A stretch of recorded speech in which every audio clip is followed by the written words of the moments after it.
Martial Pick, Kabanata 5737. Si Grey Bones ang aking Hanord Master. Sa gitna ng disyerto, sumiklab ang matinding labanan na muntik nang gumuho ang buong Sansi. Ito ang unang pagkakataon na hinarap ni Yang Xiao at Yang Zhou ang Chaos Body at Chaos Spirit Race, ngunit hindi sila nataranta. Pagkatapos ng lahat, nakipaglaban sila sa hindi mabilang na mga labanan sa buong Great Territory Battlefield. Bukod pa sa hindi nila mahanap ang angkop na paraan para makadepensa laban sa kalaban sa simula, habang lumilipas ang panahon, unti-unting nahawakan ng dalawa ang inisyatiba ng labanan. Ang Pure World Force, Dragon Vein Force, o ordinaryong secret techniques ay hindi maaaring makapinsala sa mga halimaw na ito, ngunit kapag ginamit nilang dalawa ang Great Dao of Time ng magkasama, nagawa nilang sugpuin ang kanilang mga kaaway. Ang lakas ng tatlong Chaos Spirit Race na ito ay halos katumbas ng isang 8th grade human race o territory lord, ngunit ang lakas na ipinakita ng Chaos Body na ito na walang pisikal na anyo ay medyo hindi pantay. Ang ilan sa kanila ay napakahina na madali silang natangay ng kapangyarihan ng Great Dao of Time, habang ang iba ay nagawang lumaban saglit. Gayunpaman, sa dagat ng buhangin na ito na nabuo mula sa mga basag na Dao Marks, tila mayroong walang katapusang bilang ng Chaos Body. Buti na lang at binalak nilang dalawa na hulihin ang pinuno ng grupong ito. Sa kanilang dalawa, ang isa ay isang sinaunang dragon na may mayaman na dragon vein, habang ang isa ay isang pick na 8th grade. Pareho silang hindi dapat maliitin, at pareho nilang nilinang ang Dao of Time sa libu-libong taon mula noong bata pa sila. Sa pamamagitan ng pagsasama-sama ng kanilang mga lakas at paglilinang ng Great Dao of Time ng sama-sama, nakuha nila ang maraming malalim na misteryo na higit pa sa kanilang antas. Pagkatapos na gumugol ng napakaraming pagsisikap at magbayad ng malaking halaga upang isa-isang maputol ang tatlong Chaos Spirit Race Masters, ang natitira na lang ay ang ilang daang metrong taas ng buhangin na bundok na tumatakas patungo sa kailaliman ng disyerto. Habang ang dalawang tao ay nakikipaglaban sa Chaos Spirit Race, sina Yang Kai at Liao Xing ay naglalakbay sa gilid ng Endless River. Pagkatapos magtanong tungkol kay Xiang Shan, nalaman ni Yang Kai na hindi pa siya nakakapasok sa 9th grade at nakapasok pa nga sa Universe Furnace. Nakaramdam ng kaunting panghihinayang si Yang Kai. Gayunpaman, sa ganitong paraan, siya man o si Xiang Shan, isang sikat na veteranong master ng 8th grade, kapag nadiskubre sila ng master ng Black Ink Clan, tiyak na sila ay magiging target. Ang Black Ink Clan ay hindi papayag na makita ang alinman sa kanila na makakuha ng pagkakataon na makapasok sa 9th grade. Senior Brother Yang, may Black Ink Clan master ba na nag-espiya sa atin ngayon? Biglang tanong ni Liao Xing. Malinaw niyang naalala na pagkatapos na si Yang Kai ay lihim na nakipagsanib puwersa sa kanya para patayin ang Territory Lord, agad siyang hinabol ni Yang Kai, halatang may natuklasan siya. Tumango si Yang Kai. Meron, pero nang makita niyang hindi maganda ang sitwasyon, mabilis siyang tumakas. Hindi ko nahawakan ang mga galaw niya. Nang hinabol niya siya, ang kabilang partido ay may natitira na lamang na bakas ng kanyang aura, at sa Universe Furnace na ito na puno ng hindi mabilang na mga basag na Dao Marks, maging si Yang Kai ay nahirapan na tumpak na matukoy ang direksyon na tinatakasan ng kabilang partido, kaya siya maaari lamang bumalik ng mapait. Kung siya ay nasa labas, kasama ang kanyang space ability, magiging imposible para sa kanya na hayaan ang isang territory lord na makatakas sa ilalim mismo ng kanyang ilong. Gayunpaman, ang espesyal na kapaligirang ito ay nagpahirap sa paghahanap, pagsubaybay, at pagsisiyasat. Nang marinig ito, hindi napigilan ni Liao Xing na makaramdam ng takot sa kanyang puso. Alam niya na kung hindi pa niya nakilala si Yang Kai ngayon, nabaligtad sana ang sitwasyon, at ang katapusan ng Territory Lord ay sa kanya na lang. Nagpatuloy silang dalawa sa pasulong, naghahanap ng Heaven Opening Pill habang naghahanap din ng iba pang mga cultivator ng sangkatauhan. Wala pang kalahating araw, biglang lumiwanag ang ekspresyon ni Liao Xing habang inilabas niya ang isang butil ng komunikasyon at masayang sinabi. Senior Brother Yang, may 7th grade cultivator sa unahan. Dapat sabihin na ang head office o ang panig ni Mijinglan ay medyo maislan sa kanilang mga pagsasaalang-alang. Siyempre, ito ay salamat din sa maraming impormasyon ng human race tungkol sa Universe Furnace. Alam na ang karamihan sa mga taong papasok ay magkakahiwalay, pinahintulutan ang mga magsasaka ng human race na maglakbay sa kahabaan ng Endless River. Sa ganitong paraan, kahit saang direksyon sila pumunta, palagi silang makakatagpo ng iba. Sa Universe Furnace na ito, ang human race ay maaari lamang magsama-sama upang labanan ang Pseudo-Royal Lord. Bukod dito, Espesyal na hiniling ni Mi Jinglan ang Divine Cauldron Heaven na lumikha ng isang set ng communication beads na magbibigay daan sa lahat ng human race cultivator na makipag-usap sa isa't isa at maipamahagi ang mga ito ng maaga. Sinubukan ni Liao Jing na maramdaman ang galaw ng kanyang communication bead at sinubukang magpadala ng mensahe sa iba, ngunit hindi siya nakatanggap ng tugon. Gayunpaman, ngayon lang, isang 7th grade human race cultivator ang nakipag-ugnayan sa kanya. Dahil konektado ang communication beads nila, ibig sabihin hindi sila malayo sa isa't isa. Agad na tumango si Yang Kai. Puntahan mo siya at sabihin sa kanya na huwag masyadong malalim sa ilog. Bagamat naramdaman niya na ang kabilang partido ay hindi kikilos ng padalos-dalos, ipinaalala pa rin niya sa kanya na maraming chaos body sa Endless River at hindi pa nakikita ni Yang Kai ang anumang chaos spirit race, ngunit kung ang isang 7th grade heaven opening realm cultivator ay pumasok, ito ay magiging lubhang mapanganib. Nang marinig ito, lumakas ang divine sense ni Liao Jing. Ilang sandali pa ay nagpatuloy silang dalawa, at gaya ng inaasahan, may lumitaw na figure sa kanilang harapan. Ito ay isang babae na may magandang figure. Nakikipag-ugnayan lang ang kabilang partido kay Liao Jing at halatang hindi alam na pupunta si Yang Kai, kaya nang magkita sila, hindi napigilan ng babae na matuwa at magalang na yumuko. Binabati ni Disciple Ku Lingling ang Palace Master. Nagulat si Yang Kai. High Heaven Palace Disciple. Bagamat hindi pa niya nakilala ang Ku Lingling na ito, dahil tinawag niya itong Palace Master, walang alinlangan na siya ay mula sa High Heaven Palace. Tulad ng kung paano nagmula sa Void World ang lahat ng tumawag sa kanya na daw Master. Ang reputasyon ng High Heaven Palace ay kasing taas na ngayon ng araw sa kalangitan, na maihahambing sa iba't ibang Cave Heaven Paradise. Sa Star Boundary, ang prestihiyo nito ay nalampasan pa ang lahat ng Cave Heaven Paradise. Dahil ang Palace Master ng High Heaven Palace ay si Yang Kai. Sa mga unang taon, nang nahayag ang kakayahan ng Star Boundary World Tree Clone na pakainin ang mundo, ang iba't ibang Cave Heaven Paradise ay nag-set up ng sarili nilang Dao Fields at mga teritoryo sa Star Boundary upang mag-recruit ng mga disipulo na may mahusay na kakayahan. Ang High Heaven Palace ay hindi nakialam dahil alam ni Yang Kai na sa hinaharap, maraming mahuhusay na tao sa Star Boundary, at ang High Heaven Palace lamang ay hindi kayang kunin silang lahat. Ang pag-set up ng Dao Field para sa sarili nilang Cave Heaven Paradise ay isang magandang paraan para mabawasan ang pressure sa High Heaven Palace at maiwasan din ang mga talentong iyon na may libing. Dahil dito, nang ang Cave Heaven Paradise ay nahati sa mga teritoryo sa Star Boundary, ang High Heaven Palace ay aktibong nakipagtulungan. Sa oras na iyon, ang mga tao sa Star Boundary ay medyo interesado sa Cave Heaven Paradise. Pagkatapos ng lahat, kahit alin man ito, lahat sila ay mga nangungunang puwersa sa malawak na universo na ito. Kung may makakasama sa kanila, siguradong matututo sila at sumikat sa hinaharap. Gayunpaman, habang patuloy na tumataas ang kapangyarihan ni Yang Kai sa paglipas ng mga taon, unti-unting tumaas ang kanyang reputasyon. Sa Star Boundary, ang High Heaven Palace ay naging kinatawan ng buong universo. Kung may pagpipilian, mas gugustuhin ng mga native cultivator ng Star Boundary na sumali sa High Heaven Palace. Ito rin ang dahilan kung bakit ang Cave Heaven Paradise ay nahati sa sarili nilang mga teritoryo at nakapag-recruit ng mga disipulo sa sarili nilang mga teritoryo. Kung hindi, magiging napakahirap para sa kanila na makakuha ng anuman mula sa pag-recruit ng mga disipulo. Higit pa riyan, ngayong nakilala na niya si Yang Kai, ang mukha ni Ku Lingling ay namumula sa pananabik. Ang kanyang Palace Master ay isang maalamat na figure. Bagamat nakapasok na siya sa High Heaven Palace maraming taon na ang nakalilipas at nilinang hanggang sa 7th grade, hindi pa niya nakita ang totoong pagkatao ni Yang Kai. Nakita lang niya ang kanyang rebulto sa plaza ng palasyo.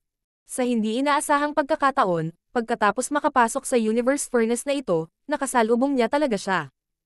Hindi napigilan ni Liao Jing na matawa habang nakatingin sa gilid. Mayroon din siyang pick na 8th grade cultivation at medyo sikat sa Wolfang Army, ngunit kumpara kay Yang Kai, para siyang alitap-tap kumpara sa maliwanag na buwan. Sa kabilang banda, naiintindihan niya ang damdamin ni Ku Lingling. Noong una niyang nakilala si Yang Kai, hindi niya maiwasang makaramdam ng paggalang sa kanya. Ito ay isang binhing itinanam sa kanyang puso ng mga nakatatanda sa kanyang sekta mula nang magsimula siyang magtanim. Marshal Nisko, may itatanong si senior brother Yang. Matagal na hindi tumugon si Ku Lingling, kaya kinailangan siyang paalalahanan ni Liao Jing. Noon lang nagising si Ku Lingling mula sa kanyang pag-iisip, lalong namula ang kanyang mukha habang nagmamadaling sinabi. Oo, ang master ng disipulong ito ay si Grey Bones Divine Monarch. Bago ako naging disipulo niya, tinanggap ko rin ang 2 Master Ancestors mula sa Green Bamboo Peak para turuan ako. Tumango si Yang Kai bilang pag-unawa. Grey Bones. Ang lalaking ito ay isa sa mga subordinate ni Yang Kai mula sa Yin Yang Heaven Sin Star.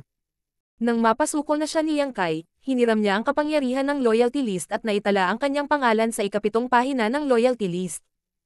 Isa siya sa mga unang pinagkakatiwalaang subordinate ni Yang Kai, ngunit pagkatapos magpasya ni Yang Kai na pumunta sa Black Ink Battlefield, pinalaya siya ni Yang Kai. Pagkatapos ng lahat, pagkatapos na pumasok sa Black Ink Battlefield, mahirap sabihin kung mabubuhay siya o hindi. Kung siya ay namatay, ang ilang mga tao na nag-iwan ng kanilang mga pangalan sa loyalty list ay hindi mabubuhay, kaya bago umalis, inilabas niya ang lahat ng nasa loyalty list. Gayunpaman, habang nagtatrabaho sa ilalim ni Yang Kai, hindi niya sinaway ang sinuman at sa halip ay tinatrato sila ng may katapatan, kaya kahit palayain niya sila, hindi sila umalis. Kunin si Chen Tianfei bilang halimbawa, ang kanyang lakas ay hindi mataas, walang mapupuntahan kung aalis siya sa Voidland, kaya maaari rin siyang manatili sa Voidland. Sa tulong ni Yang Kai, tiyak na hindi siya magkukulang sa cultivation resources. Matapos lumipat ang Voidland, naging isa ito sa High Heaven Palace.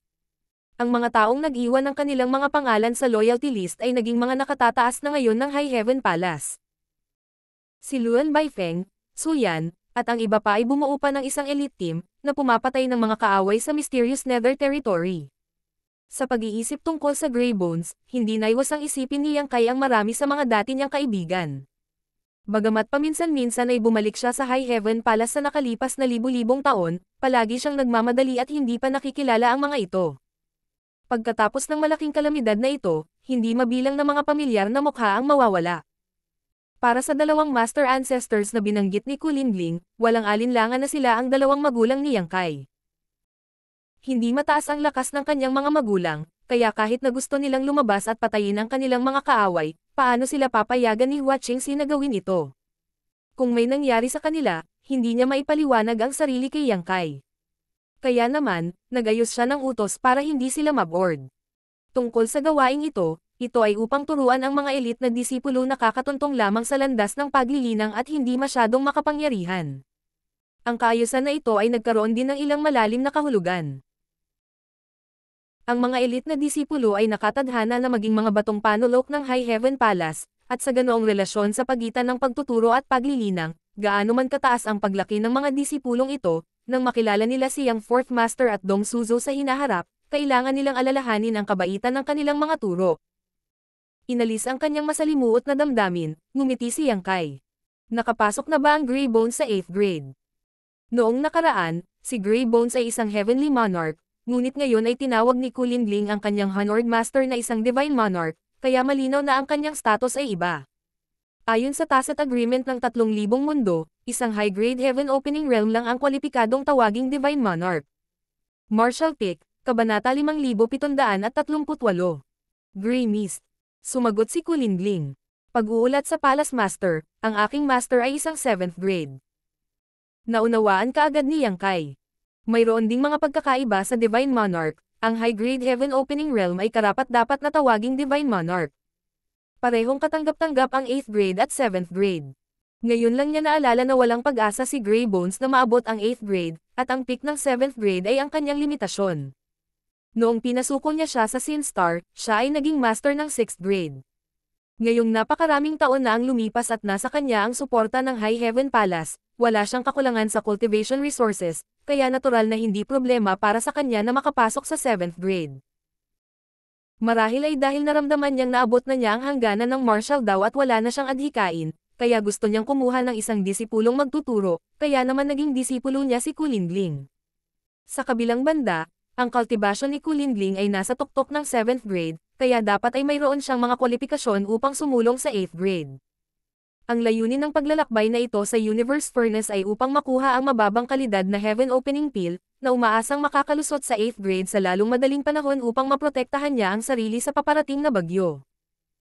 Kung hindi dahil sa katotohanan gusto nilang makapasok sa 8th grade sa lalong madaling panahon, ang isang sumisikat na bituin na tulad ni Kulingling ay hindi na kailangang makipagsapalaran upang makapasok sa Universe Furnace. Maaari silang makalusot sa madaling panahon sa pamamagitan ng pag-asa sa kanilang sariling pagsusumikap. Gayunpaman, ang oras ay wala sa kanilang panig. Ang hitsura ng Universe Furnace ay ganap na nasira ang balanse sa pagitan ng human race at ng Black Ink Clan. Ang mga kurtina ay itinaas sa isang malawak na larangan ng digmaan, at dalawang karwahe na nagdadala ng kapalaran ng iba't ibang lahi ay lumiligid na pasulong. Walang makakapidyo dito. Dahil nakita ito ni Mijinglan kaya inayos niya ang maraming 7th grade na pumasok sa Universe Furnace. Pagkatapos ng lahat, ang mababang kalidad na Heaven Opening Pills ay hindi bihira sa Universe Furnace na ito, kaya kung ang isang tao ay hindi masyadong masama, maaari pa rin silang makakuha ng ilang mga benepisyo. Dahil pamilya sila at nagkaroon din ng relasyon kay Grey Bones, natural na hindi magiging mademo si Yang Kai. Agad siyang naglabas ng bote ng Jade at nakangiting sinabi. Malaki ang naitulong sa akin ng iyong Hanord Master noon, at isa ka ring disipulo ng aking High Heaven Palace. Dahil ito ang unang beses na nagkita tayo, ibibigay ko sa iyo ang mga bagay na ito.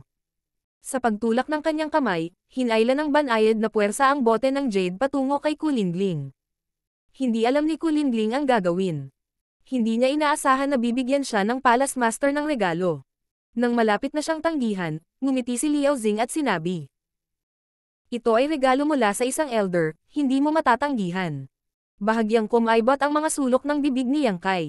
Elder. Bueno, bagamat nanatili pa rin niya ang kanyang kabataang hitsura, libo-libong taon na siyang legal inang at may katayuan bilang Palace Master ng High Heaven Palace, kaya siya ay isang elder. Saglit lang nag-alinlangan si Kulingling bago tinanggap ang bote ng Jade at yumuko. Nagpapasalamat si Disciple sa Palace Master sa regalo. Bahagyang tumanggo si Yang Kai at Pinona, sinundan ang direksyong pinanggalingan ni Kulingling. Itatabi na sana ni Kulingling ang bote ng Jade, pagkatapos ng lahat, sa harap ni Yang Kai, hindi nararapat para sa kanya na imbestigahan kung ano ang ibinigay nito sa kanya, nang marinig niya ang boses ni Yang Kai sa kanyang tainga. May isang marami sa mga bagay na ito, hindi mo dapat gamitin lahat. Kung mayroon kang karagdagang, maaari mong ipamahagi ang mga ito sa mga nangangailangan nito. Saglit na natigilan si Kulingling bago mabilis na napagtanto ang isang bagay at mabilis na binuksan ang bote ng Jade upang suriin ito. Nang makita niya ang mga table tas sa loob, nagulat siya at natuwa. Ang kanyang layunin na makapasok sa Universe Furnace sa pagkakataong ito ay talagang naabot ng napakadali. Hindi ba ito ang mababang kalidad na Heaven Opening Pill na hinahanap niya? Nalaman din ni Liao Jing ang tungkol sa panloob na impormasyon ng bote ng Jade at hindi niya maiwasang mapabuntong hininga. Napakabilis talaga ng senior brother na ito. Wala pa siyang nahahanap, gayunpaman, marami na siyang nakuha. Sa ganoong bote ng mababang kalidad na Heaven Opening Pill, kung sila ay papalarin, ito ay sapat na upang payagan ang dalawang 7th grade na sumulong sa 8th grade. Sa daan, patuloy na hinanap ni Yang Kai ang mga bakas ng iba pang lahi ng tao habang ibinahagi rin kina Liao Jing at Kulingling ang kanyang karanasan sa paghahanap nitong Heaven Opening Pill. Sa katunayan, hindi mahirap hanapin ang Heaven Opening Pills. Hindi pa banggitin na ang Heaven Opening Pills na hindi pa nadidiscover, kung meron mang Chaos Body na hindi kayang itago, malamang nakalunok na sila ng Heaven Opening Pills. Gayunpaman, kung gusto nilang pagsamahin at pinuhin ang mga epektong panggamot ng Heaven Opening Pills, aabutin ito ng maraming oras. Ayon sa mga nakaraang eksperimento ni Yang Kai sa kanyang miniature universe, kung nais ng isang Chaos Body na pagsamahin ang mga epektong panggamot ng Heaven Opening Pills, aabutin ito ng hindi bababa sa 100 taon. Dahil dito, hanggat makakahanap siya ng ilang Chaos Body na nalantad, magiging madali para sa kanya na makakuha ng ilang mga benepisyo, at hindi niya kailangang mag-alala tungkol sa paglabas ng mga efficacy sa gamot. Sa ganoong maikling panahon, ang Chaos Body ay hindi magagawang pinuhin ang karamihan sa mga nakapagpapagaling na efficacy. Agad na nagpakita ng inis si Kulingling dahil habang papunta siya dito, nakakita siya ng Chaos Body na tulad nito sa Endless River, ngunit kung isasaalang-alang ang kakaiba ng Endless River, hindi siya nang ahas na makipagsapalaran ng masyadong malalim. Sa kabutihang palad, si Yang Kai ay umakay sa kanya pabalik sa paraan na kanilang pinuntahan at sa lalong madaling panahon natagpuan ang Chaos Body. Personal na inilabas ni Yang Kai ang Chaos Body at hinugasan ito gamit ang kanyang Great Dao Power, madaling pinatay ito at kinolekta ang mababang kalidad na Heaven Opening Pill na nilunok nito. Habang nagpapatuloy sila sa pasulong, sa paminsan-minsang mga nadagdag, unti-unting lumakas ang grupo. Parami ng parami ang sangkatauhan na dumating sa kahabaan ng Endless River, gamit ang mga butil ng komunikasyon upang makipag-usap sa isa't isa at sumali sa kanila, ang ilan sa kanila ay nasa 7th grade o 8th grade. Nang umabot ang grupo sa grupo ng 10, si Yang Kai, ang pinuno, ay huminto at tumalikod, na nagsasabing.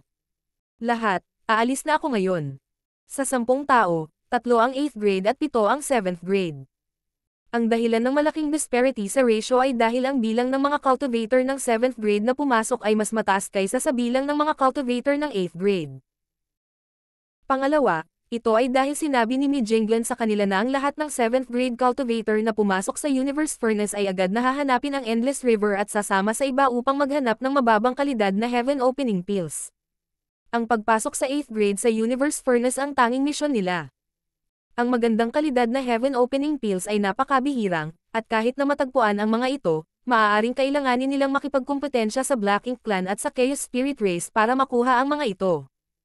Gayunpaman, kung hahayaan niya ang 7th grade na umaban sa 8th grade, ito ay lubos na magpapalaki sa kabuoang lakas ng human race. Para sa mga master ng 8th grade, natural na gusto nilang makipagkumpetensya para sa pagkakataong ito, ngunit kailangan pa rin nila ng ilang tao para protektahan ang 7th grade Heaven Opening Realm Masters. Ngayon na ang grupong ito ng 10 tao ay may isang tiyak na antas ng kakayahang protektahan ang kanilang sarili, kahit na makatagpo nila ang Pseudo-Royal Lord, hindi sila magiging ganap na walang magawa, kaya hindi na kailangang manatili si Yang Kai. Maghahanap siya ng magandang kalidad Heaven Opening Pill. Naunawaan ni Liao Xing at ng 2 pang 8th grade master ang kanyang iniisip at agad na tumango. Sinabi ni Liao Xing, maaaring pumunta si senior brother ng mag-isa. Sa mga araw na ito, nakahanap din kami ng ilang mababang kalidad na Heaven Opening Pills. Maya-maya, dadalhin natin silang 3 sa isang ligtas na lugar at pahihintulutan ang ilan sa kanila na sumulong sa 8th grade bago gumawa ng anumang karagdagang plano. Tumango si Yang Kai. Para sa ikabubuti iyon. Idinagdag niya. Mag-ingat, protektahan ang iyong sarili. Pinagsalikop ang kanyang mga kamao, isinaaktibo niya ang kanyang space principle at unti-unting nawala ang kanyang figure. Pagkaalis ni Yang Kai, si Liao Xing at ang iba pa ay nagkaroon ng maikling talakayan bago ihatid ng 3 8th grade masters ang 7 7th grade masters palayo sa Endless River at sa malawak na kawalan. Hindi madaling makahanap ng ligtas na lugar sa loob ng Universe Furnace. Pagkatapos ng lahat, ang mga paraan ng paghahanap dito ay lubhang limitado, kaya walang nakakaalam kung bigla silang makakatagpo ng isang malakas na kaaway. Sa kabutihang palad, ang espasyo sa loob ng Universe Furnace na ito ay napakalawak. Hanggat ang swerte ng isang tao ay hindi masyadong masama, ang paghahanap ng isang random na lugar ay hindi isang malaking bagay. Pagkatapos pumili ng pwesto, ininom ng lahat ang mababang kalidad na Heaven Opening Pills na nakuha nila noon at ipinamahagi ang mga ito sa 7th grade master na nangangailangan nito. Matapos ubusin at pinuhin ang mga ito, ang aura ng isang 7th grade master ay lumundag at nagpakita ng mga palatandaan ng paglusot.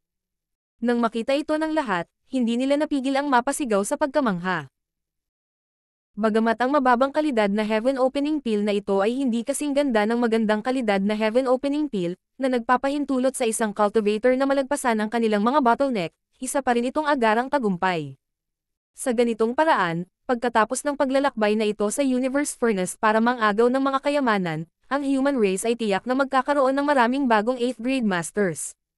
Sa panahong ito, lumipad si Yang Kai sa kawalan, paminsan-minsan ay ina-activate ang kanyang Sun and Moon marks o nararamdaman ang paggalaw ng kanyang communication bead. Ang communication bead na ito ay ibinigay sa kanya ni Liao Xing, at ito ay isang tool sa komunikasyon sa pagitan ng mga human race cultivator, na nagpapahintulot sa kanila na matukoy ang lokasyon ng isa't isa at humiling ng tulong sa mga emerhensya.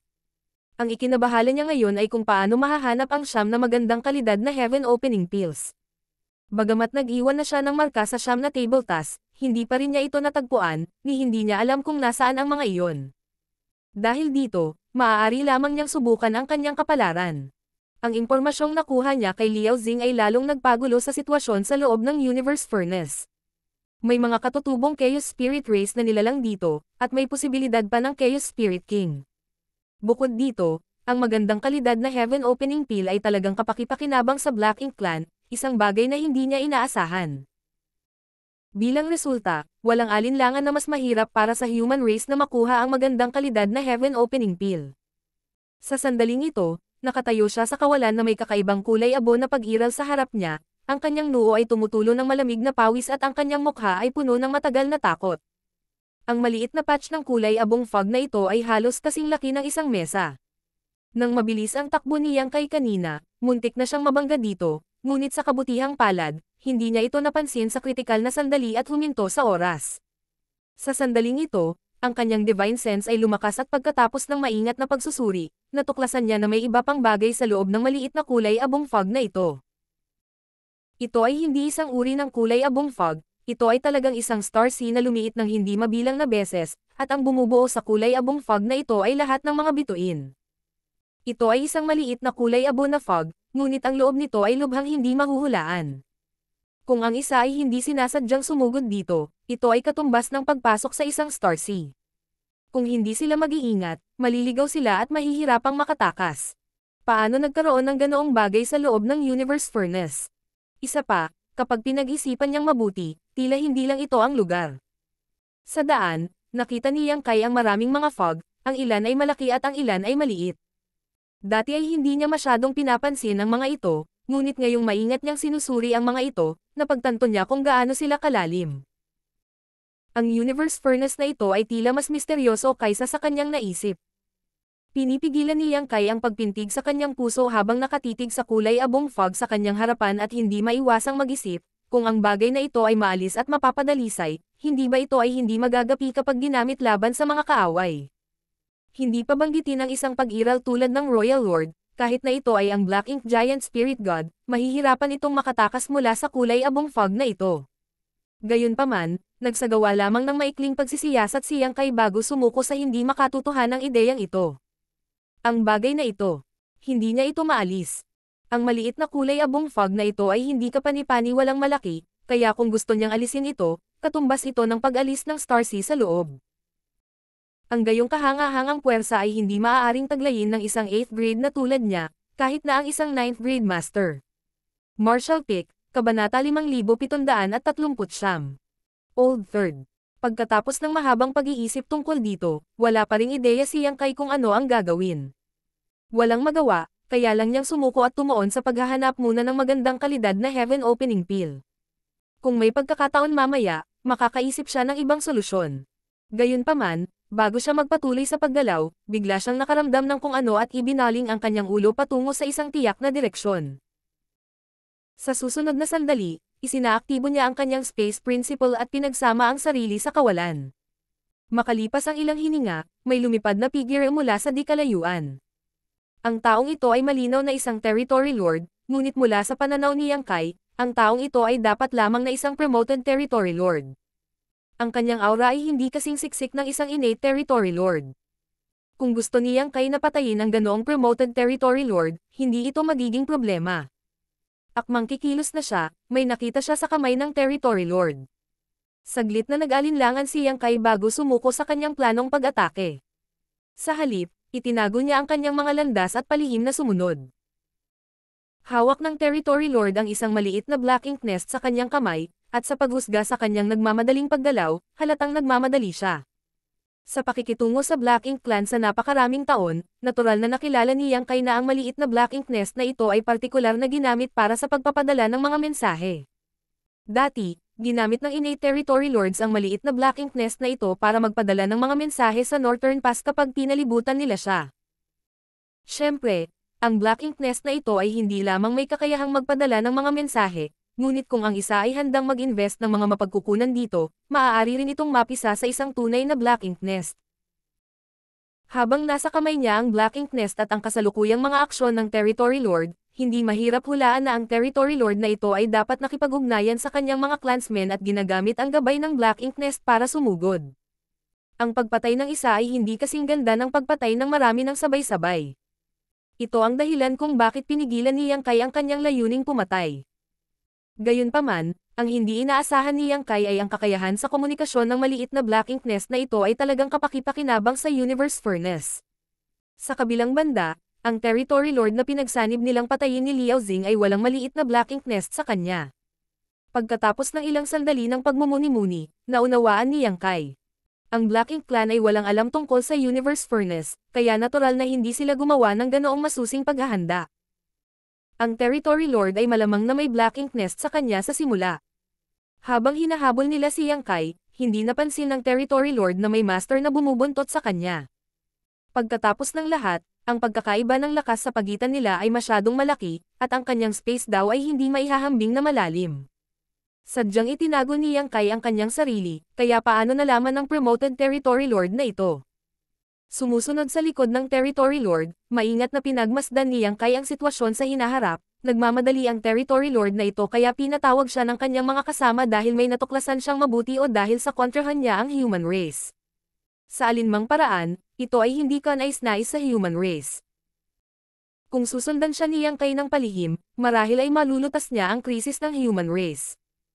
Akala ni Yang Kai ay ito lang, ngunit nang ang Sun and Moon mark sa likod ng kanyang kamay ay biglang naglabas ng mahinang pakiramdam, hindi napigilan ni Yang Kai na mabigla. Matapos personal na masaksihan ang pagsilang ng siyam na magandang kalidad na heaven opening peel at napalampas ang ganoong pagkakataon, imposibleng hindi siya magalit. Bagamat nag-iwan siya ng marka sa kanila, pagkatapos ng mahabang panahon na walang anumang reaksyon, naghinala pa si Yang Kai na ang markang iniwan niya ay nawala. Sa hindi inaasahang pagkakataon, sa ganoong pagkakataon, may naramdaman talaga siya. Pinipigilan ng ecstasy sa kanyang puso, maingat na naramdaman ni Yang Kai ang direksyon kung saan gumagalaw ang territory lord. Mukhang nakadiscover ang Black Ink Clan ng magandang kalidad na heaven opening peel. Aling puwersa ang nakikipagkompetensya sa Black Ink Clan? Walang nakakaalam, ngunit kapag dumating siya, natural na mabubunyag ang katotohanan. Pagkatapos maglakbay sa isang hindi kilalang distansya, ang mga tunog ng labanan ay biglang nagmula sa unahan, at ito ay medyo malakas. Nakatutok ang kanyang mga mata, tumangala si Yang Kai at bahagyang nagulat sa tanawin. Ang malawak na kawalan na ito ay napuno ng hindi mabilang na kakaibang pag-iral, parehong malaki at maliit, na katulad ng daike sa dagat. Bawat isa sa kanila ay naglalabas ng maraming kulay na liwanag na kumikislap sa pagitan ng liwanag at dilim, patuloy na nagbabago sa pagitan ng ilusyon, na ginagawang kakaiba ang kanilang hitsura. Sa kayeg ng daike na ito, mayroong ilang mga figure na nakakalat, maaaring nakikipaglaban o gumagalaw. Walang palatandaan ng human race. Sa kabaligtaran, mayroong isang monster race. Sa hitsura nito, ang pangangatawan ng monster race ay kasing kinis ng umaagos na tubig, at ang buong katawan nito ay natatakpan ng maliwanag na mga pattern na parang leopardo na kumikislap na parang kidlat, kung minsan ay nagiging mga after images at kung minsan ay nagpapakita ng tunay na anyo nito. Sa kanyang sarili, nakipaglaban siya sa ilan sa mga territory lords. Thunder Shadow Great Emperor. Talagang hindi inaasahan ni Yang Kai na makakatagpo ang kanyang monster race body dito. Sa totoo lang, mula nang ang kanyang monster race body ay nakalusot sa Great Emperor sa Myriad Monster World, binigyan niya ito ng espesyal na atensyon, pagkatapos ay hindi na niya ito muling pinansin. Dahil hindi na kailangang bigyan ng labis na pansin ito, sa pagpapala ng Great Emperor, ang paglilinang ng monster race body sa Myriad Monster World ay nakatadhana na maging maayos. Sa hitsura nito ngayon, ito talaga ang nangyari. Ang kasalukuyang cultivation ng monster race body ay halos katumbas ng peak ng 8th grade ng human race. Kahit na ito ay gumagamit ng isang sinaunang pamamaraan upang pinuhin ang kanyang core, tulad ng Fang Tianxi sa nakaraan, ito ay limitado sa pamamagitan ng mga limitasyon ng kanyang pangunahing katawan at ang kanyang kasalukuyang paglilinang ay ang kanyang limitasyon, hindi makalusot. Nang makapasok si Fang Tianxi sa Heaven Opening Realm noon, malinaw na mayroon siyang mga kwalifikasyon para direktang makapasok sa 7th grade, ngunit sa huli, nakalusot lang siya sa 6th grade. Ang pinagmulan ng lahat ng ito ay si Yang Kai. Kung tutusin, kung ang human race body man o ang monster race body niya, pareho silang nagmula sa kanya. Nilimitahan din ng mga tanikala ng tunay na katawan ang kinabukasan ng kanyang dalawang clone.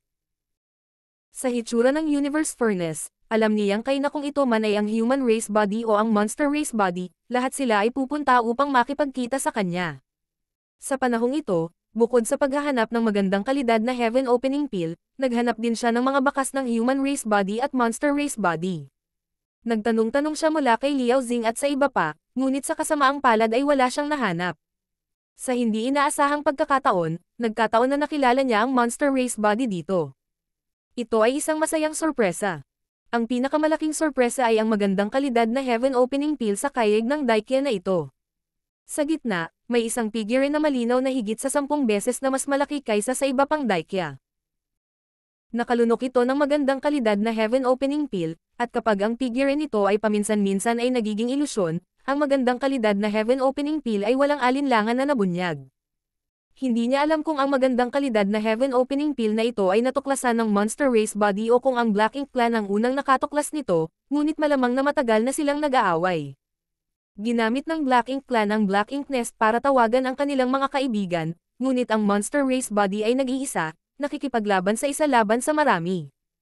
Bagamat siya ay nag-iisa, ang kasalukuyang sitwasyon ni Thunder Shadow Great Emperor ay hindi masyadong masama. Bilang isang cultivator ng Monster Race, siya ay mas matapang kaysa sa isang Human Race cultivator na may parehong ranggo, na nagtataglay ng mas malakas na pangangatawan. Kasama ng kanyang likas na divine ability, ang kanyang figure ay hindi mahuhulaan, at nagawa niyang labanan ang ilang territory lords ng sabay-sabay. Siyempre, ito ay salamat din sa paborebleng lupain. Ang kayig ng Daikya na ito ay dapat na Chaos Body, ngunit iba sila sa mga nakita niyang kay noon. Bagaman mahirap pa rin silang makilala, mayroon silang isang nakapirming anyo. Bagamat tila wala silang anumang banta, kapag ang isang panlabas na puwersa ay humipo sa kanila, sila ay dumaranas ng hindi maipaliwanag na pag-atake. Pinanood ni Yang Kai ang isa sa mga territory lords na pinalipad ng Thunder Shadow Great Emperor at bumagsak sa isang Daikya.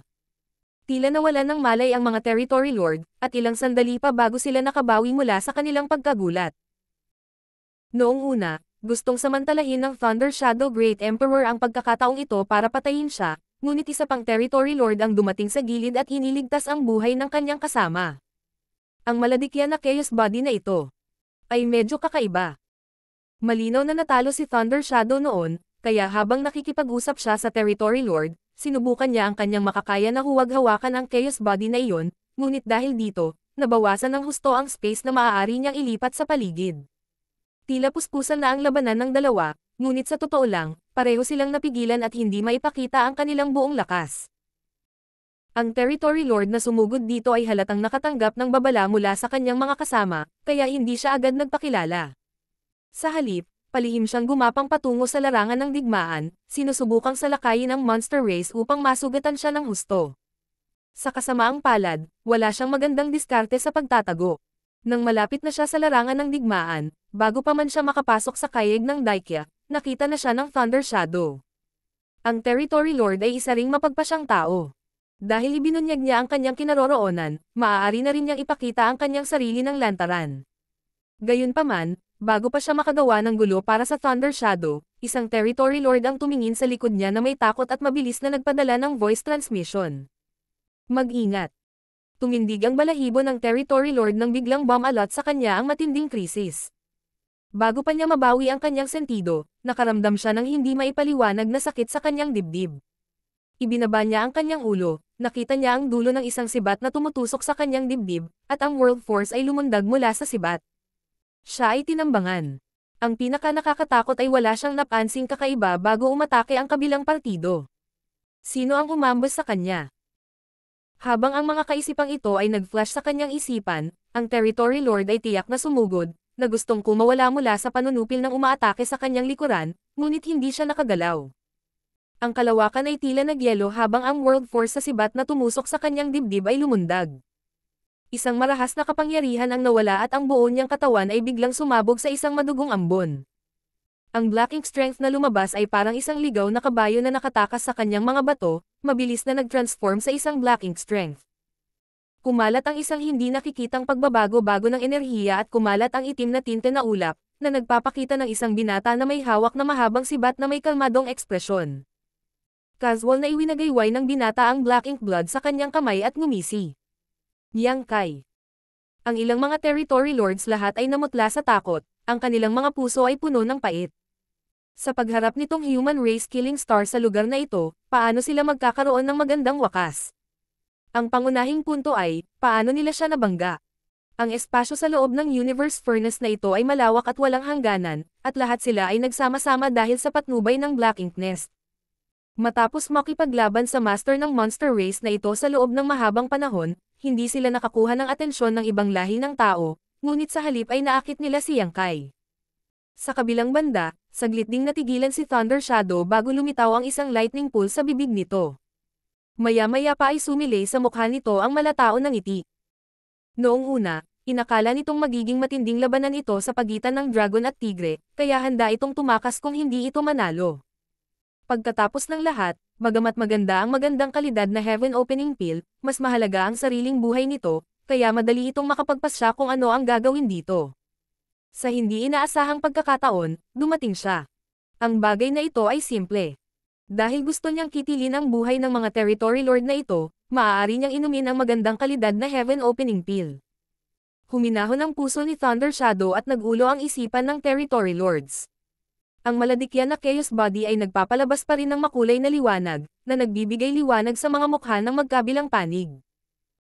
Sa labas ng larangan ng digmaan, hinawakan ni Yang Kai ang kanyang sibat gamit ang isang kamay at itinutok ito sa harap, sumisigaw. Naglakas loob ka bang ay bully ang third brother ko? Pagod ka na siguro sa buhay. Martial Pick, Kabanata 5740. Pinakamagandang kalidad na heaven opening pill. Ang biglaang pagsulpot ni Yang Kai ay agad na nagbago ng sitwasyon. Ang territory lords, na orihinal na nagkaroon ng bentahe sa bilang, ay wala ng anumang pagnanais na lumaban. Ang unang pumasok sa isip nila ay ang tumakas hanggat maaari, kung hindi, malungkot ang kanilang kapalaran. Sa kabutihang palad, alam din nila na sa harap ni Yang Kai, na bihasa sa Space Principle, imposibleng makatakas sila ng mag-isa. Sa makatuwid, pagkatapos ng maikling sandali ng pagkasindek, maraming territory lords ang mabilis na nagtipon upang bumuo ng battle formation upang labanan si Yang Kai. Gayunpaman, sa kakaibang kapaligiran ito, ang pagbuo ng isang battle formation ay isang napakahirap na gawain. Ang dahilan kung bakit hindi sila nakakabuo ng battle formation noon ay dahil hindi komportable ang terrain. Sa kayeg ng Daikya na ito, kung hindi sila mag-iingat, makikilala nila ang kakaibang Chaos Body na ito. Kahit na ang makapangyarihang territory lords ay hindi napigil ang makaramdam ng pagkatulala. Iyon ang dahilan kung bakit sila sumuko sa pagbuo ng labanan at ginamit ang kanilang kalamangan sa mga numero upang palibutan at sugpuin ang Thunder Shadow. Kung hindi dahil doon, paano natuloy ang Thunder Shadow hanggang ngayon? Sa sandaling ito, huli na ang lahat para bumuo sila ng battle formation.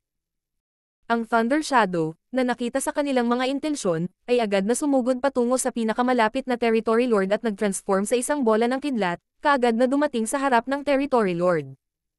Ang kidlat ay bumalot sa parehong territory lord at sa kaaway, na ginagawang imposible para sa sino man na makakita sa kanila, isang marahas na banggaan lamang ng enerhiya. Kasabay nito, si Yang Kai ay sumugod sa kayeg ng Daikya. Pagpasok pa lang niya sa battlefield na ito, napansin niya ang kakaiba nitong Chaos Body. Sila ay patuloy na nagbabago sa pagitan ng tunay at ilusyon, kung minsan ay lumilitaw at kung minsan ay nawawala ng walang bakas. Bukod dito, patuloy silang nagbabago ng kanilang mga posisyon, na para bang ang buong kayeg ng Daikya ay umaanod sa malawak na universe furnace world na ito. Hindi niya alam kung saan ang kanilang destinasyon. Nang itago na nila ang kanilang mga landas, hindi na sila nakita ni Yang Kai, na naging sanhi ng pagbangga niya sa isang Daikya sa sandaling pumasok siya sa larangan ng digmaan at naharang. Sa isang kislap ng liwanag, lumitaw ang Daikya. Malinaw na naramdaman ni Yang Kai ang isang magulo at hindi maayos na enerhiya na lumabas mula sa katawan ng Daikya at nagmamadali patungo sa kanyang kamalayan. Biglang naunawaan ni Yang Kai kung bakit na-distract ang territory lord na humipo sa maladikya na Chaos Body na ito. Ang tinamaan ng kakaibang puwersa ay katumbas ng pag-atake sa isip ng isang tao. Palibhas ay nahuli, mahirap talagang mag-concentrate. Kung ilang beses pang nangyari ang ganitong sagupaan, baka masira pa ang isip nila. Ang maladikyan na Chaos Body na ito ay ipinanganak na may likas na kakayahang umatake sa isip ng kalaban. Dahil din sa kakaiba ng Chaos Body na ito kaya napigilan ang Territory Lord at Thunder Shadow ng Black Ink Clan. Tila lahat ay dumanas ng pagkatalo noon. Sa hindi kalayuan, nakita ng isa sa Territory Lords ang eksenang ito at agad na sumugod kay Yang Kai. Kahit na ang iilan sa kanila ay nagsanib puwersa, maaaring hindi pa rin sila katugma sa human race killing star. Ngayon na si Yang Kai ay nahuli ng Daikya na ito, hindi niya kayang mawala ang pagkakataong ito. Gayunpaman, sa sandaling dumating siya sa harap ni Yang Kai, napansin ng Territory Lord na may mali. Bagamat na natili si Yang Kai sa kanyang orihinal na posisyon, tila tulala, ang kanyang mga mata ay malinaw at maliwanag, hindi nagpapakita ng anumang mga palatandaan ng pagiging apektado. Sa oras na ito, huli na upang mapagtanto na may mali. Ang Territory Lord ay isa ring mapagpasyang tao, kaya agad niyang itinulak ang kanyang mga kamay at nagpadala ng isang torrent ng Black Ink Strength patungo kay Yang Kai. Malamig na bamantong hininga si Yang Kai, itinaas ang kanyang sibat, at itinulak ito pasulong. Nag-transform ang Asher Dragon Spear sa isang serye ng mga imahe ng sibat, na agad na napalitan ng isa. Habang nawala ang Black Ink Strength, ang Territory Lord ay nagpakawala ng mahinang ungol at lumipad pabalik, na may butas sa kanyang balikat, dumudugo ang itim na dugo ng tinte habang ang hitsura ng matagal na takot ay lumitaw sa kanyang mukha. Nanlabo ang kanyang paningin nang may lumitaw na figure sa kanyang harapan. Pagtingin sa itaas, ang territory lord na ito ay nabigla nang makitang si Yang Kai talaga ang lumitaw sa kanyang harapan, na hamampos ng kanyang kamao sa kanya. Sa pagmamadali, itinaas ng territory lord ang kanyang braso sa kanyang harapan, tumama sa kanya ang tugatog ng kamao, nagpapadala ng napakalaking pagsabog ng enerhiya. Ang territory lord ay ipinadalang lumipad na parang ragdoll, ang kanyang mga braso ay nakalaylay habang ang kanyang dibdib ay nahuhulog.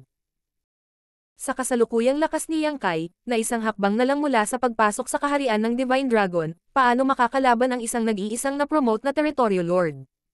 Ang kanyang sirang katawan ay bumangga sa isang maladekya na chaos body na lumitaw sa kanyang likuran, na naging dahilan upang lumabo ang mga mata ng Territory Lord na nasaktan ng husto. Muling itinaas ni Yang Kai ang kanyang kamay at ang Asher Dragon Spear ay tumusok sa hangin, sinamantala ang sandaling nabalisa ang isipan ng Territory Lord. Ang aura ng isang Territory Lord ay hamina. 3 hininga pa lang ang nakalipas mula nang makipagsagupaan ang Territory Lord na ito kay Yang Kai, ngunit ang gayong mapagpasyang pagpatay ay naging dahilan ng pagkataranta at panginginig ng ibang mga Territory Lord. Sa ilalim ng patnubay ng aura ni Yang Kai, ang Asher Dragon Spear ay lumipad pabalik at nasalo sa kanyang kamay. Ibinaling ang kanyang ulo kay Thunder Shadow, na nakikipaglaban sa kanyang kalaban sa malapitang labanan, sumigaw siya. Third brother, bakit hindi mo ako binigyan ng babala tungkol sa chaos body na ito? Sa kabilang banda, mahinang ungol ang pinakawalan ni Thunder Shadow at hindi siya pinansin. Kailangan ba niya ng paalala? Ang lugar na ito ay medyo hadlang sa sinuman, ngunit kay Yang Kai, na may proteksyon ng Soul Warmang Lotus, walang ganoong paghihigpit. Sa pagprotekta sa kanya ng Soul Warmang Lotus, naisip ng Territory Lord na ang kawalan ng pag-iisip ni Yang Kai ay isang magandang pagkakataon para umatake, ngunit sa totoo lang, naghahanap lang siya ng kamatayan. At saka, ano ang third brother? Nakaramdam ng medyo pagkabigo, ang kanyang mga pag-atake ay naging mas malupit, at ang kidlat na nakapaligid sa kanya at sa kanyang kalaban ay naging mas maliwanag habang ang sunod-sunod na kahabag-habag na sigaw at dagandong ng hayop ay humalangaw-ngaw. Mayroon lamang kabuoang 5 Territory Lords na nagsanib puwersa upang salakayin ang Thunder Shadow. Sa orihinal, dapat ay 6, ngunit ang Territory Lord na huling dumating ay napatay ng palihim na pag-atake ni Yang Kai. Ngayong napatay na ni Yang Kai ang isa pa at ang Thunder Shadow ay nasangkot sa isa pa, 3 Territory Lords na lang ang natitira. Sinamantala ng 3 Territory Lords ang sandali nang ang kanilang mga kasama ay nasangkot kay Yang Kai at nagsama-sama, na bumubuo ng pinakasimpleng 3 directions array. Bagamat nakabuo na sila ng battle formation, hindi nila naramdaman ang katiting na seguridad. Napatay ni Yang Kai ang isang pseudo-royal lord dati, at sa no return pass, nag-iisang nakipag-usap siya sa Territory Lords na bumuo ng 4 directions array. Sa makatuwid, kung gusto nilang labanan si Yang Kai, ang 4 directions array ang pinakapangunahing kinakailangan, basta hindi magagamit ni Yang Kai ang artifact na maaaring makapinsala sa kanilang Divine Soul. Kung gagamitin niya ito, walang silbi ang 4 directions array. Sa loob ng Universe Furnace na ito, natural na hindi gagamit si Yang Kai ng isang kayamanan tulad ng Soul Shattering Spike, na nakakapinsala sa kanya at makakasama sa kanyang mga plano sa hinaharap, ngunit ang isang maliit na 3 directions array ay talagang mahirap labanan siya. Ang 3 Territory Lords ay sapat na matalino upang agad na makatakas pagkatapos i-set up ang battle formation. Sumigaw pa nga ang isa sa mga Territory Lord. Yang Kai, kung hindi tayo mamamatay, magiging iyo ang heaven opening pill na ito. Ngumisi si Yang Kai habang iniunat niya ang kanyang kamay at gumawa ng grabble motion sa direksyon nila. Sa ilalim ng manipulasyon ng Space Principle, isang invisible na bagay ang tila sinipsip sa kanyang kamay habang mahina niyang sinabi. Mayroon ka bang mga kwalifikasyon para makipagtawaran sa akin? Sa sandaling matapos siyang magsalita, ang 3 Territory Lords ay natigilan sa pwesto. Gayunpaman, hindi ito dahil sa space ability, ngunit dahil ang 3 Territory Lords ay nabalot ng mahigpit ng maladikyan na Chaos Body. Ang orihinal na ilusyon na Chaos Body ay lumitaw na at patuloy na umaatake sa isipan ng 3 Territory Lords, na naging sanhi ng pagkagulo ng kanilang Divine Senses. Dati nang ginamit ni Yang Kai ang kanyang Space Divine Ability para sumipsip ng maladikyan na Chaos Body na pumupuno sa espasyong ito. Bagamat ang bagay na ito ay walang gaanong kabagsikan, napakabisa nito laban sa kaluluwa ng isang tao. Sa isang masayang hakbang pasulong, casual na itinabi ni Yang Kai ang maladikyan na Chaos Body na humaharang sa kanyang dinadaanan at humakbang patungo sa 3 Territory Lords. Ang isipan ng tatlong territory lords ay patuloy na inaatake, at nagpupumilit silang palayain ang kanilang mga sarili. Paminsan-minsan, lumilinaw ang kanilang mga isipan, ngunit maaari lamang nilang mapanatili ang kalagayang ito ng ilang sandali bago muling mataranta. Mula sa hitsura nito, sila ay na-freeze sa lugar ng chaos body na ito. Ang sitwasyong ito ay hindi naiiba sa mga isda sa chopping board. Nang malapit na sila, itinaas ni Yang Kai ang kanyang kamay at ang world force sa kanyang palad ay lumundag, pinatay sila isa-isa. Kasabay nito, ang malaking bola ng kidlat ay biglang nawala at ang masiglang katawan ng Thunder Shadow ay lumabas mula rito. Bagamat may ilang mga sugat sa katawan nito, umabot sa langit ang aura nito at isang gutay-gutay na bangkay ang nakahiga sa paanan nito. Hindi alam kung anong uri ng bagyo ang dinanas nito bago ito namatay. Kahit na ang lakas ng Thunder Shadow ay isang antas na mas mataas kaysa sa promoted territory lords na ito, wala itong soul wormang lotus para protektahan ito, kaya kung gusto nitong pumatay ng promoted territory lord, kailangan nitong magbayad ng isang halaga. Nilinggan ni Yang Kai ang kanyang ulo upang tingnan ito at ngumisi. Nang walang sinasabi, lumingon siya sa pinakamalaking chaos body. Ang chaos body na ito ay malinaw na maraming beses na mas malaki kaysa sa isang ordinaryong, ngunit hindi alam kung ito ay ipinanganak sa ganitong paraan o kung ito ay dahil ito ay nakalunok ng heaven opening pill. Habang kumukutitap ang figure nito, ang magandang kalidad na heaven opening pill na nilunok nito ay magpapakita ng sarili, na naglalabas ng makapal na liwanag. Maaaring mauwi sa gulo ang mahabang pagkaantala, sabay tayong umatake. Sigaw ni Yang Kai, agad na pinaandar ang kanyang Great Dao concept at nagmamadaling pumunta sa maladikyan na chaos body. Sumugod din si Thunder Shadow at na-activate ang kanyang Great Dao. Sa isang tao at isang halimaw na nagtutulungan, ang higanteng maladikyan na chaos body ay tila nakatagpo ng kaaway nito at mabilis na nagsimulang matuno at lumiit. Dapat ay mayroon itong isang uri ng instinct at gustong tumakas sa harap ng panganib, ngunit sa kasamaang palad, ginamit ni Yang Kai ang kanyang space daw para i-lock ito sa lugar, kaya imposible itong makatakas. Hindi makatakas, nagsimulang magbago ang pisikal na estado nito sa mas mabilis na bilis, at ang hindi nakikita at walang anyo nitong soul attack ay nagsimulang kumalat palabas, na nagpapahintulot dito na gamitin ang kapangyarihan nito sa kalawakan. Sa kabilang banda, ang mas maliit na parang Daikya na chaos body sa nakapaligid na lugar ay malinaw ding naapektuhan, bawat isa sa kanila ay naglalabas ng magulong enerhiya na mabilis na bumuo ng resonance na bomb alot sa buong kawalan. Ang Thunder Shadow ay halatang nabalisa, at ang grade daw nito ay paminsan-minsang ginagamit. Nang makita ito, magagamit lamang ni Yang Kai ang kanyang divine sense na kapangyarihan upang protektahan ito, na nagpapahintulot sa kanya na maiwasan ang sakuna na ito. Sa ilalim ng paglilinis ng Great Dao concepts, ang higanteng Diki-alike chaos body na lumunok sa magandang kalidad na heaven opening pill ay nagsimulang lumiit at matuno hanggang sa tuluyang mawala. Iniunat ni Yang Kai ang kanyang kamay at kinuha ang spirit pill na naglalabas ng maliwanag na liwanag. Isang magandang kalidad na heaven opening pill na maaaring makatulong sa isang magsasaka na malagpasan ang kanilang mga tanikala at sumulong mula sa 8th grade hanggang sa 9th grade.